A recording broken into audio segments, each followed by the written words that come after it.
दोस्तों, दज्जाल इस वक्त इस दुनिया पर मौजूद है।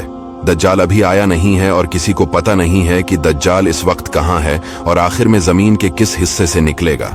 लेकिन पूरी इस दुनिया पर एक ऐसा सहाबी गुजरा है जिन्होंने दज्जाल को देखा भी है, इससे मुलाकात भी की है और इससे बातचीत भी की है। दोस्तों, वीडियो को जरा गौर से सुनिएगा। एक मर्तबा हमारे नबी सल्लल्लाहु अलैहि वसल्लम ने अचानक अपने सहाबा को जमा फरमाया और खतबा देने के लिए मेंबर पर तशरीफ फरमा हो गए और नबी करीम सल्लल्लाहु अलैहि वसल्लम ने फरमाया कि अमीमदारी ने मुझे बताया कि वो 30 अफराद थे और किश्ती में वो सफर कर रहे थे कि तूफान आ गया और वो भटक गए। तकरीबन महीना भर वो समंदर में घूमते रहे और एक दिन सूरज गुरूब होने के वक्त एक नामालूम ईलैंड पर वो पहुंचे। उन्हें वहां सयाह रंग की मखलूक नजर आई जिसके जिस्म पर बाल बहुत ज्यादा थे। उन्होंने उससे पूछा कि तुम कौन हो? उसने कहा, मैं जासूस हूं, और कहा कि हमें अपने बारे में कुछ बताओ। उसने कहा कि ना मैं तुम्हें कुछ बताऊंगा न तुमसे कुछ सुनूंगा। तुम उस बदखाने में जाओ, वहां एक शख्स तुम्हारा बड़ी बेचैनी से तुम्हारा वेट कर रहा है, वही तुम्हें कुछ सुनाएगा भी और बताएगा भी। फिर वो सब अंदर चले गए। वहां एक शख्स सख्ती से जंजीरों में झगड़ा हुआ था। उसने पूछा कि तुम लोग कौन हो और कहां से आए हो? उन्होंने बताया, शाम से आए हैं।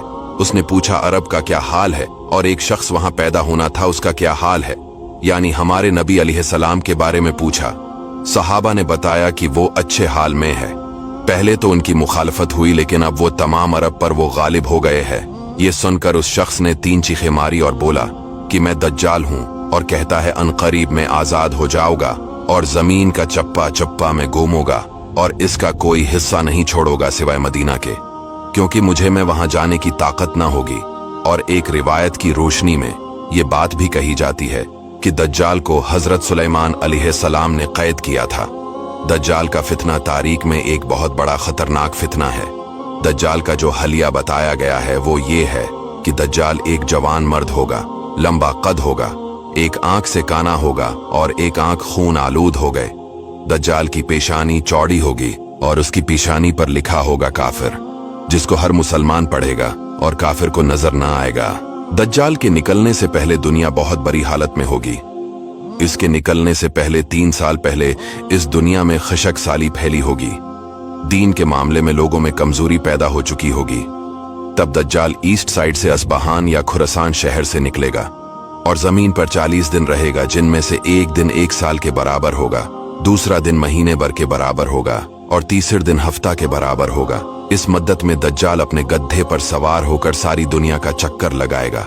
दज्जाल के इन फितनों की वजह से अहले ईमान सख्त परेशान और तंगी के आलम में भागकर दुखान नामी पहाड़ में पनाह लिए हुए होंगे। लेकिन दज्जाल उनका पीछा करके पहाड़ का गैरा करेगा। तब अल्लाह पाक हजरत ईसा अलैहिस्सलाम को नाजिल फरमाएगा।